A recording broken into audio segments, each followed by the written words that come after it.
We'll just idea. yeah. So, like I was saying, anybody can have an idea. Lots of people have ideas, but most people lack the resources or the ability to put that idea somewhere where people can see it, where people can agree with it, where you can then turn that idea into something real. So, for instance, I could say 10 meters around where I stand is my country. But do I have the resources to prevent people from coming onto that land? And does anyone know about? Does anyone know about the land? This is mine.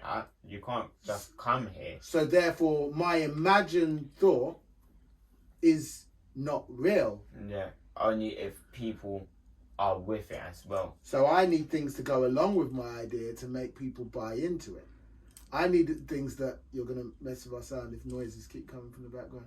I need to know that people Follow it. believe it. I've got to give them something so that they can follow it. I've got to give them rituals to follow. I've got to give them songs to sing to make my imagined thing real. I've got to give them something to defend, something rules to be proud of. So yeah, rules to make sure people follow. Anything really, it doesn't matter as long as it makes the idea more than just something in my head. Now, what makes it easier is if I've got a river around me. If I've got a river around me, there's a natural barrier that makes my idea that this is my land, it makes it realer. What other people might not buy into, though, is the fact that it's mine. They might recognize this is a piece of land here, but the idea that it's mine. Again, so that the other thing that determines whether or not my idea is real or not. If I set rules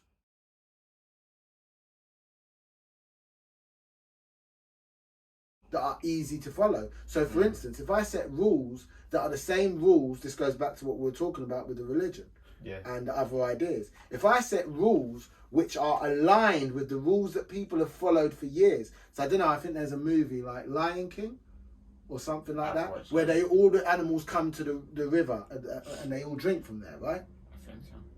Something, any of them movies where animals come, they all drink from like a main water source. Now imagine if one year one animal turned around and said, "This is mine. No one else can come here." You'd immediately have a fight on your hands, right? It would give you an impossible boundary to maintain, unless you had the army to maintain it, unless you had people following that. But you'd need to put ideas in place. But if you said, right, I'm taking control of this area, and what I want to do is create a system whereby the antelope come at one stage, the zebras come, so it doesn't get too crowded. Well, that now starts to make sense. Like people or animals in that situation can say, well, we can follow that. And those rules were given to us by a lion. Like, he didn't force us. He simply came with a good idea and we followed.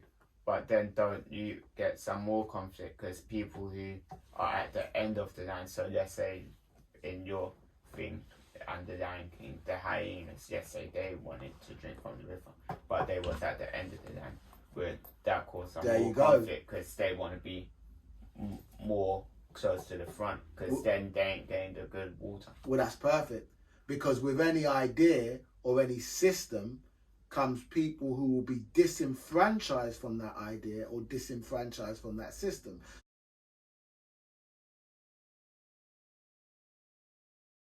So there's always somebody, and that is, again, that is in keeping with nature. In nature, you reap, you sow. Everything you get, there's a cost that is associated with it. So by nature, any system you create is also going to create things that suffer from your system or are disenfranchised. So by virtue of the fact you create a country, you create enemies. You create outsiders. Yeah, people who suffer to you. But that also then within that, you create a natural idea or ideology within the people who do follow you of who their enemies are. The hyenas are always trying to push forward to the front of the line. We've got to stop those hyenas. Well, let's create a police force. Yeah. We'll create a police force with one elephant, one antelope, one lion, one tiger, and that is going to be our police force who are going to defend our barriers, because now the hyenas are banned. They're too aggressive. Yeah. Or they just push them out. They push them out, they make life difficult for them. So all of these things, and this is why, like, it's almost like everything that's going on, it's almost, for me anyway, it feels like there's a sense of inevitability about this all.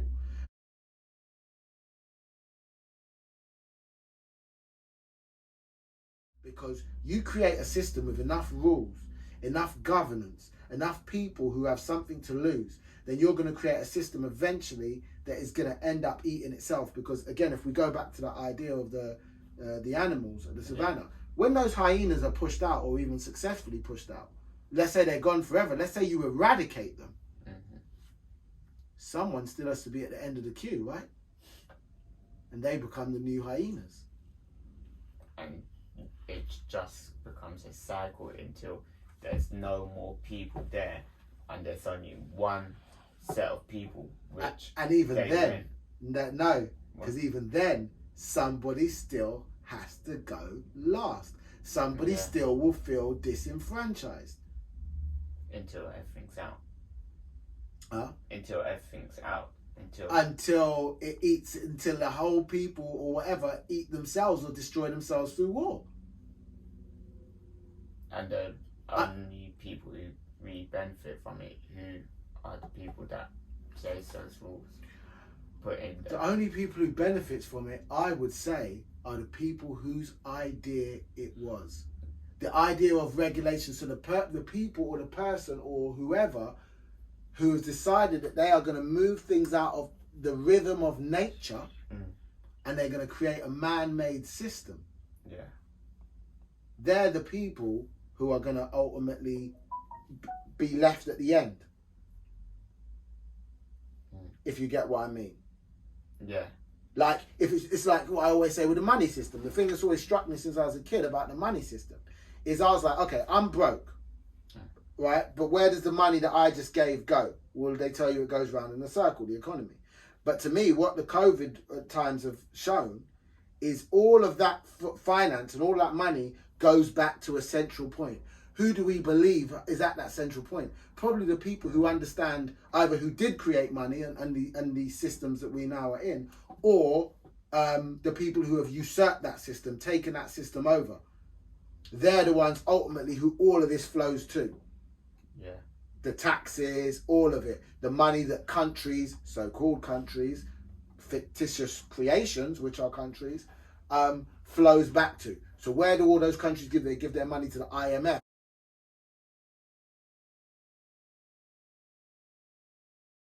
To the World Bank, the United Nations, they all give charity.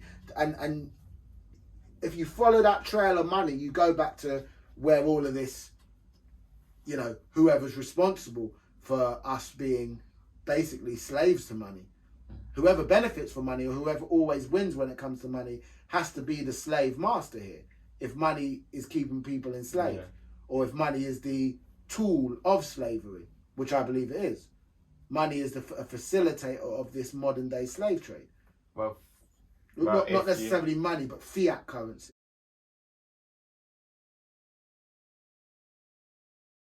If you haven't got no money on you, who can control you? Who can wave something in front of you and say, buy this, buy it? You ain't got no money to... Well, that's something different, because you could still go and steal that, or you could go and steal the item off them, or you could go and steal some money and buy it. But then it's not really slavery, because you're going against anything that you're being told to do. Well, slavery could make you go against what you've been told to do. But that's what I mean. It depends who you're enslaved by. Because ultimately, you're not a slave in that situation, that scenario you've given there. You are a slave only to your own desires. How badly you want that thing. Because if it ain't food, if it ain't water, if it ain't shelter, what on earth do you want it for? You probably want it for something to do with ego. You probably want that piece of clothing, or those Yeezys, or whatever they might be. You want those because you're a slave to your own desires. I want those because I want to look like whatever I think that thing represents. Yeah. So I wouldn't look at those and go, oh my God, I've got to either steal them or get the money or get them. So I'm not a slave to that. But if you're looking at those Yeezys, like someone I know who, as soon as their Yeezys is out, they're in the queue, whether it's online queue, the real queue, they're there, waiting for them Yeezys to come out. So you're a slave to something that you don't even realize you're a slave to, because you think of those Yeezys, not necessarily you, but that individual. Yeah. You think of those Yeezys in the same way that I look at water and sustenance. You look at those Yeezys as though if you don't get those, the whole world ends. So you are in slavery, without a doubt. You have to be. Particularly as those things aren't water, let alone a slave who maybe will do things they don't want to do just to get that water and food. Okay, fine. But at least it's for the bottom line resource. But to be a slave to something that, you know, another man has just produced for you to feel good about yourself. If it even does that, because to me, you'll get those Yeezys, you'll feel good for a moment, and then you'll want the next thing. So it's not even successfully fulfilling the need that you think it's fulfilling. True. So back to like the original question, going from the original question, if it's not a country, what do you call it then? Like, what would you call it if you don't call it a country? What would you call England? Look, we all live in the world. We all live in the objective world. Yeah. Now I can say to you, do you have a £10 note on you or money? Yeah. All in the bag. Of course, the bag is vitally important. Not slave to your desires. So what have we got here? Well, how much is it? 100, yeah? Yeah.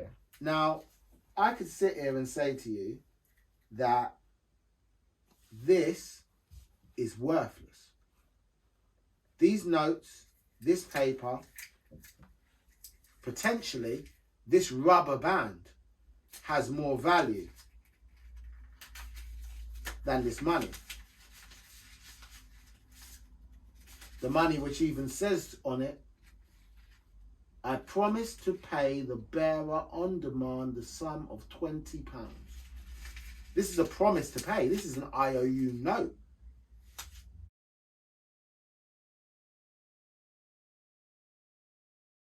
It's a promise that behind this is some value. It's a promise that this is backed by value. It's a promise that if I go and put that in the bank in front of the bank teller, they'll give me £20, because remember, pounds is a weight class. They'll give me £20 of perhaps a material of some value, which is why I say potentially this rubber band is more. Because if this isn't backed by anything, then really the only thing that gives this value, and it comes back to this same word, is the idea.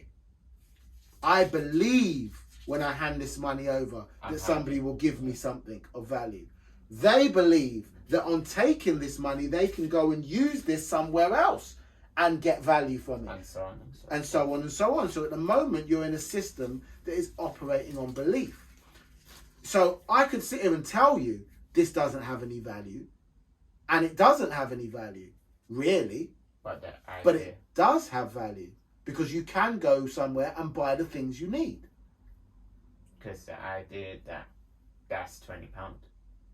Well, the idea that they know they can take this and they know what they can do with it. Yeah, it is £20. And I know with £20, I can get my whole family of 5 dinner this evening. So if you want to buy this bottle of Fiji water off me for £20, then I will take that, you'll take that. If for you this Fiji water represents the purest water you can get your hands on in this country, and to you the value of that is £20, we can make an exchange. That's all we're doing. We're doing bartering, isn't it? Yeah. But bartering on the idea that something which in and of itself is valueless has value. That's what we're bartering. Because I know this evening, I've got 2 of those, I don't need that, I can sell that to you. But this evening I can buy my family dinner for that valuable thing. So, to take it back to the question you asked, what to call it if not to call it countries. So I can sit here and I can say this doesn't have any value, but it clearly does. And everywhere else. So would you call it systems then?